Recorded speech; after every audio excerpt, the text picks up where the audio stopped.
Dan yang ketiga adalah Maria dari Bitania. Perempuan itu mempunyai seorang saudara yang bernama Maria. Maria ini duduk dekat kaki Tuhan dan terus mendengarkan perkataannya. Ya, kemudian Marta, saudara Maria, protes kepada Yesus supaya Yesus menyuruh Maria yang duduk mendengarkan itu turut membantu Marta yang menyiapkan segala makanan di dapur. Maria dari Betania ini juga sangat dekat dengan Yesus.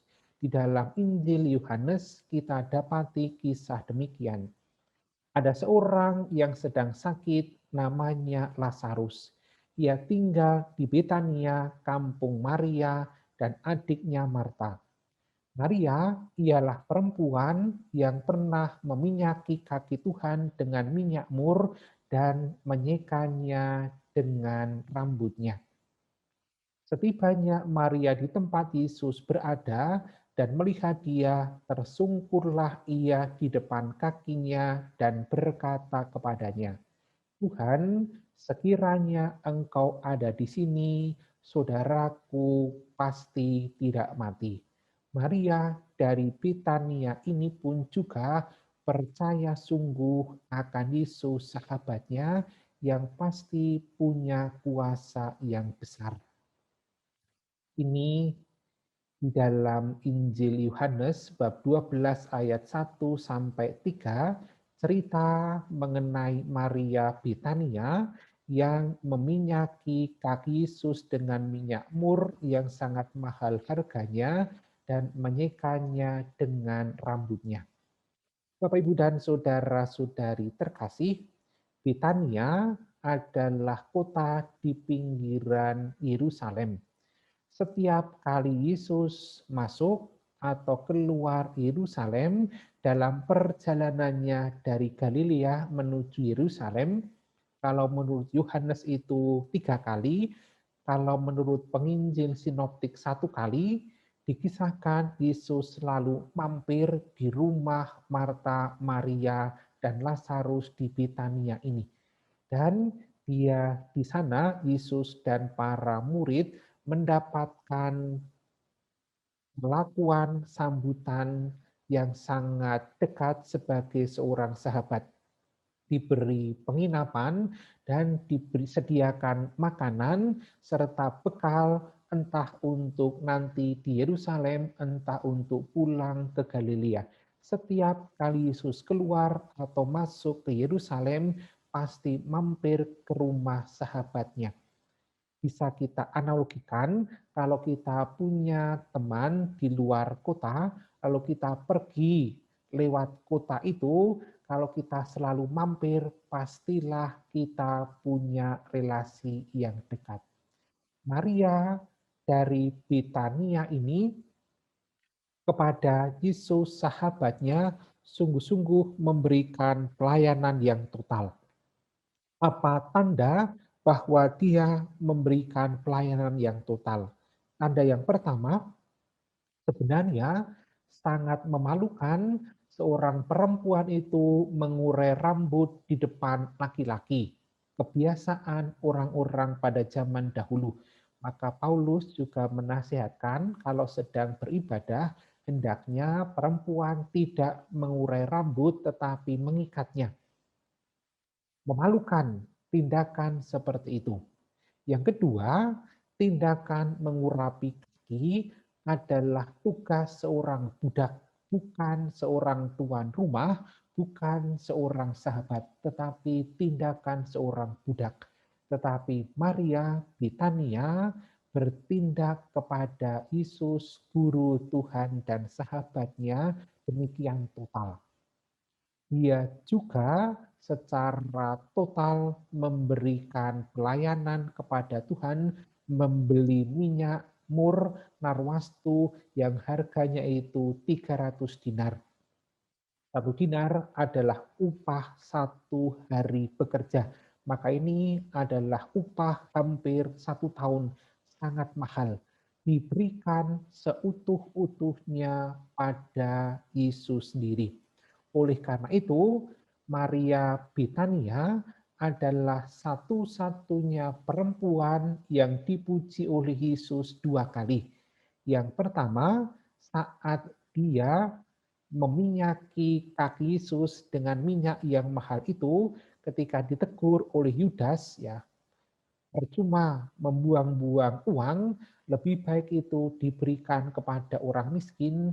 Maka Yesus berkata, biarkanlah dia melakukan hal ini mengingat hari penguburanku.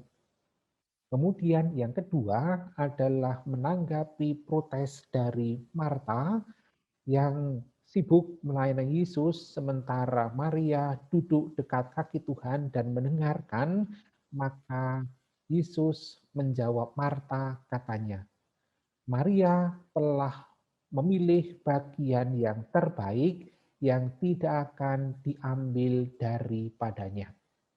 Nah, Bapak, Ibu, dan saudara-saudari terkasih, di dalam tradisi sampai sekarang di antara banyak orang seringkali muncul kerancuan mengenai tiga perempuan ini, yaitu Maria Magdalena, mengenai perempuan yang membasahi kaki Yesus dengan air matanya di rumah Simon, orang Farisi yang mengundangnya makan, dan ketiga adalah Maria Bithania yang meminyaki kaki Yesus dengan minyak mur yang sangat mahal itu. Seringkali itu dirancukan. Tetapi sekarang kita bisa mengerti lebih jelas lagi ketika sosok Maria, yaitu Maria Magdalena dan Maria Bithania yang menjadi sahabat Yesus yang tinggal di Bithania, serta perempuan pendosa yang datang ke rumah Simon orang Farisi, kemudian membasahi kaki Yesus dengan air mata dan menyikatnya. Nah, Bapak, Ibu, dan saudara-saudari terkasih, tiga figur Bunda Maria yang kita lihat bersama pada saat ini adalah tiga sosok perempuan yang setia. Entah itu Maria Ibu Yesus, seorang pribadi, satu-satunya figur yang ada sebelum Yesus lahir, pada masa kecil Yesus, pada saat dia remaja, pada karya Yesus, pada saat Yesus disalib, dan pada pembentukan jemaat perdana, Maria tetap setia. Meskipun bingung, meskipun banyak hal tidak dia mengerti, meskipun ada banyak guncangan, dia tetap setia, tetap berdiri di sana. Maria Magdalena setelah dibebaskan dari 7 roh jahat di wilayah Galilea, seputaran Nazaret, seputaran Kapernaum, dia terus-menerus berjalan melayani rombongan Yesus dan para murid dengan apa yang dia punya, juga sampai akhir hidup Yesus dan pastilah pada pembentukan jemaat perdana. Maria Bithania yang rumahnya di dekat Yerusalem menunjukkan betapa dekat relasi keluarga itu dengan Yesus, maka mereka pun juga selalu menyambut Yesus dengan sambutan yang terbaik. Nah, Bapak, Ibu, dan saudara-saudari terkasih, tiga figur Bunda Maria yang kita lihat bersama pada saat ini adalah tiga sosok perempuan yang setia. Entah itu Maria Ibu Yesus, seorang pribadi, satu-satunya figur yang ada sebelum Yesus lahir, pada masa kecil Yesus, pada saat dia remaja, pada karya Yesus, pada saat Yesus disalib, dan pada pembentukan jemaat perdana, Maria tetap setia. Meskipun bingung, meskipun banyak hal tidak dia mengerti, meskipun ada banyak guncangan, dia tetap setia, tetap berdiri di sana. Maria Magdalena setelah dibebaskan dari 7 roh jahat di wilayah Galilea, seputaran Nazaret, seputaran Kapernaum, dia terus-menerus berjalan melayani rombongan Yesus dan para murid dengan apa yang dia punya, juga sampai akhir hidup Yesus dan pastilah pada pembentukan jemaat perdana. Maria Britania yang rumahnya di dekat Yerusalem menunjukkan betapa dekat relasi keluarga itu dengan Yesus, maka mereka pun juga selalu menyambut Yesus dengan sambutan yang terbaik. 3 tokoh, 3 figur yang menunjukkan kesetiaan. Maka ini yang bisa kita petik di dalam hidup kita masing-masing. Kesetiaan. Mengerjakan apa yang menjadi bagian kita dengan setia dan membiarkan Tuhan mengerjakan yang menjadi bagiannya. Saya tetap setia, tetap ada, tidak lari, tidak pergi, meskipun banyak hal tidak saya mengerti, meskipun banyak hal itu mengguncangkan saya, tetapi saya tetap ada, tetap setia. Oleh karena itu, Bapak, Ibu, dan Saudara-saudari terkasih, dalam latihan doa yang sebentar lagi akan kita lakukan bersama-sama, kita akan membuat refleksi, mengenang kembali, mengingat kembali kapan dan bagaimana aku setia menjalankan tugasku, menjalankan peranku, entah itu sebagai suami, atau sebagai istri, atau sebagai orang tua, atau sebagai anak, atau sebagai karyawan, atau tugas-tugas yang saya punya. Kapan dan bagaimana aku setia, khususnya pada saat-saat yang sulit, pada saat-saat yang menantang, pada saat-saat yang mengguncangkan. Kapan dan bagaimana aku setia. Ini yang akan kita doakan sebentar lagi di dalam latihan doa kita. Kita sadari kehadiran kita di tempat ini pada saat ini. Kita tinggalkan sejenak beban-beban pikiran kita, dan kita kesampingkan sejenak rencana-rencana yang akan kita lakukan. Kita berikan seluruh waktu ini bagi Tuhan dan bagi diri sendiri.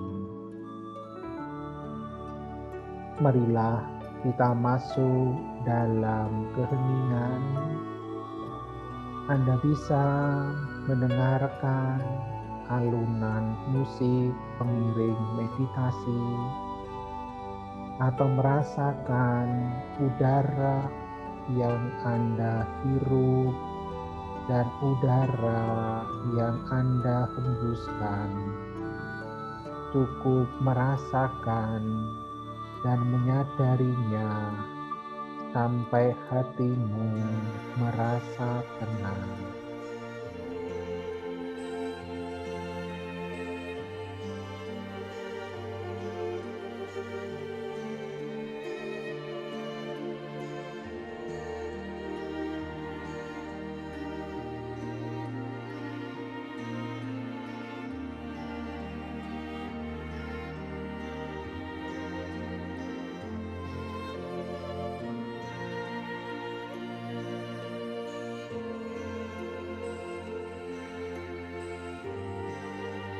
Jika engkau sudah merasa tenang, sekarang bayangkan engkau berhadapan dengan Allah Bapa.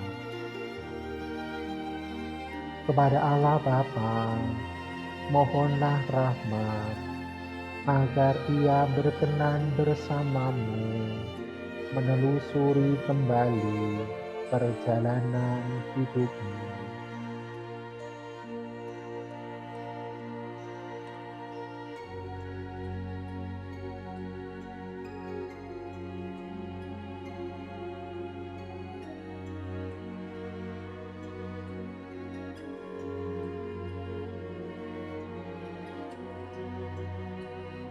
Sekarang perlahan-lahan rileks dan tenang, sabar. Ingatlah kapan dan bagaimana engkau berusaha untuk setia menjalankan tugas, peran, dan tanggung jawabmu.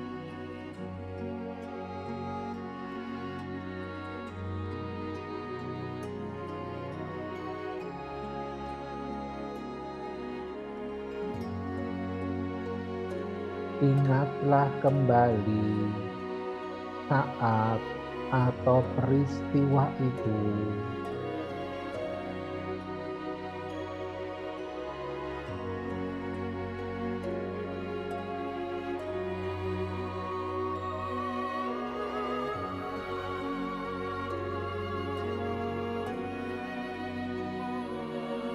Apakah yang engkau lakukan?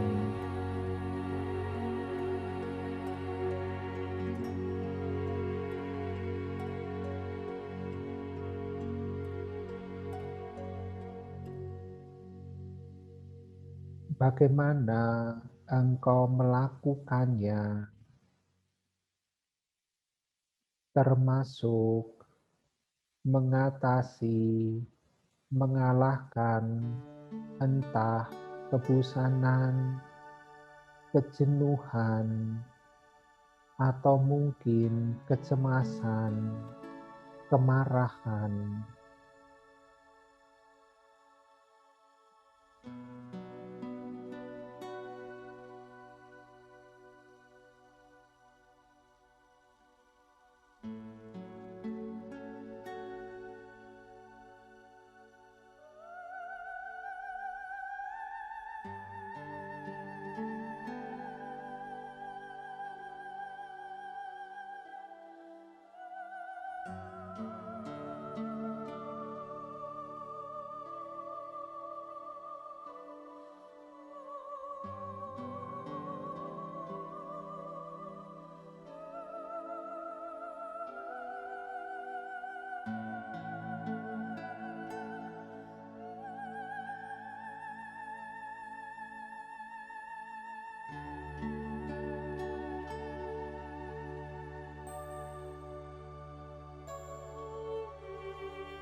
Rasakanlah kembali perasaanmu saat engkau sungguh berusaha untuk setia.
Lihatlah kembali apakah dampak dan buah dari kesetiaan yang engkau usahakan dan senantiasa rasakanlah perasaanmu ketika engkau sungguh-sungguh mengusahakan kesetiaan itu.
Sekarang sadarilah kembali kehadiratmu saat ini di tempat doamu sendiri-sendiri.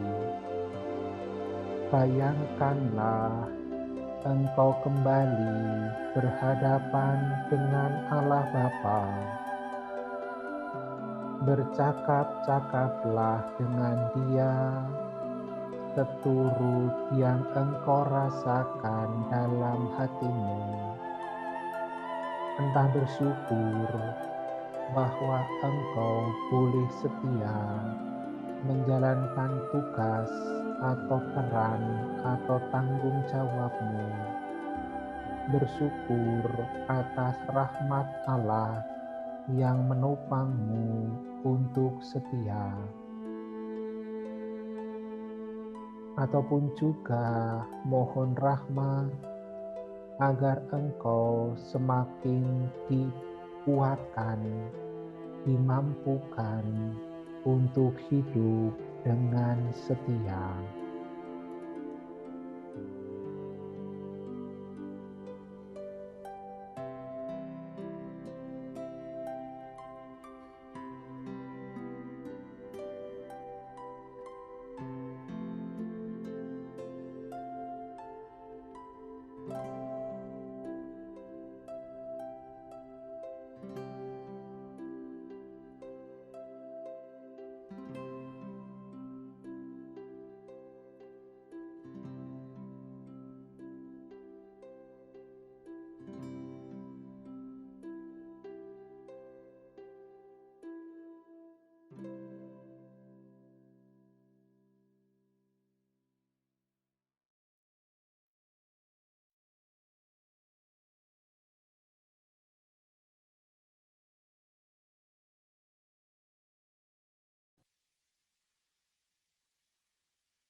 Dan marilah kita menutup doa kita dengan doa Bapa kami.